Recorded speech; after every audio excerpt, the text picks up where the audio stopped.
سورہ بقرہ کے 20ویں رکوع کا آغاز ہے اور یہ دوسرے پارے کا چوتھا رکوع ہے۔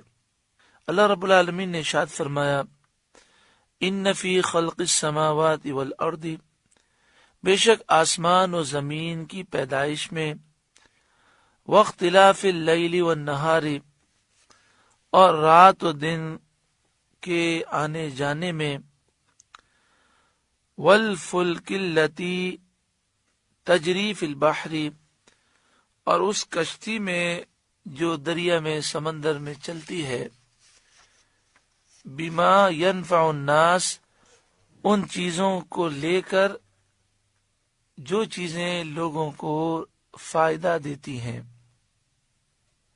وما انزل اللہ من السماء من ماء، اور جو اللہ نے آسمان سے پانی اتارا اس میں، فاحیا بہ الارض بعد موتها، پھر اس پانی کے ذریعے مردہ زمین کو زندہ فرمایا، وبث فیہا من کل دابہ، اور زمین میں ہر قسم کے جانور پیدا کیے پھیلائے، وتصریف الریاح والسحاب المسخر بین السماء والارض، ہواؤں کی گردش میں اور ان بادلوں میں جو آسمان و زمین کے درمیان حکم کے پابند ہیں، لآیات، ضرور نشانیاں ہیں، لقوم یعقلون، اس قوم کے لیے جو عقل رکھتی ہے۔ ان تمام چیزوں میں عقل مندوں کے لیے ضرور نشانیاں ہیں۔ اس آیت کریمہ میں سب سے پہلے آسمان و زمین کی پیدائش کا ذکر کیا گیا کہ اللہ تعالیٰ نے کس طرح بغیر مادے کے، بغیر نمونے کے آسمان و زمین کو پیدا کیا اور 6 دن میں بنایا۔ اس میں بندہ غور و فکر کرے تو انسان کے لیے نشانیاں ہیں۔ پھر رات و دن کے آنے جانے میں نشانیاں ہیں کہ بندہ سوچے کہ نہ رات کے آنے میں میرا کوئی اختیار ہے، میں رات کو روک بھی نہیں سکتا اور دن کو واپس بھی نہیں کر سکتا، میں اس نظام کے تابع ہوں، بے بس ہوں۔ تو جس رب نے یہ نظام بنایا اور جس نظام کے سامنے میں بے بس ہوں، مجھے چاہیے کہ میں سر جھکاؤں اور غرور نہ کروں، رب کی بارگاہ میں جھک جاؤں۔ پھر کشتی کا ذکر کیا گیا، کشتی ہوں یا بحری جہاز ہوں۔ آج کل اتنے بڑے بڑے بحری جہاز ہوتے ہیں کہ جن میں ٹنوں سامان لادا جا سکتا ہے، ہزاروں لوگ سوار ہو سکتے ہیں، بلکہ بعض تو ایسے بڑے بڑے بحری جہاز ہیں کہ جب آپ اس میں داخل ہوں تو آپ کو محسوس یہ ہوتا ہے کہ جیسے کسی کالونی میں یا کسی محلے میں یا کسی بڑے علاقے میں داخل ہو گئے ہیں۔ اتنی بڑی اس کی رینج ہوتی ہے، اتنا وہ پھیلا ہوا ہوتا ہے۔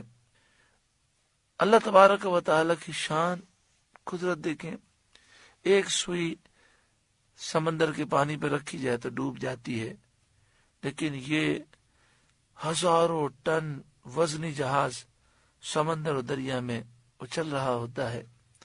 اللہ تعالی نے کیسی انسان کو عقل عطا فرمائی اور کیسی کیسی چیزیں عطا فرمائی۔ تو یہاں پر کشتی کا ذکر کیا گیا، سمندر کا ذکر کیا گیا۔ 7 سمندر ہیں جو آپس میں ایک دوسرے سے ملے ہوئے ہیں اور ان کے ذریعے خشکی تک پہنچنا آسان ہو جاتا ہے۔ آج بھی دنیا کا بہت بڑا بزنس اور جتنے بھی بڑے تجارتی سامان ہیں وہ سمندر کے ذریعے ہی منتقل ہوتے ہیں۔ بما ینفع الناس سے وہ چیزیں مراد ہیں کہ جو یہ بحری جہاز لے کر چلتے ہیں، ان میں تجارتی سامان ہوتا ہے، لوگ سفر کرتے ہیں۔ پھر اس آیت کریمہ میں بارش کا ذکر ہے۔ بارش اللہ کی بہت بڑی نعمت ہے۔ بارشیں اگر 1-2 سال کے لیے بند ہو جائیں تو ساری ترقیاں بیکار ہو جاتی ہیں۔ بڑی سے بڑی طاقت بے بس ہے، اگر کوئی سپر پاور ہو اور چند سالوں کے لیے بارش بند ہو جائے تو اس ملک کا دیوالیہ نکل جائے۔ پھر فرمائیں کہ اس پانی کے ذریعے اللہ تعالیٰ نے مردہ زمین کو زندہ کیا۔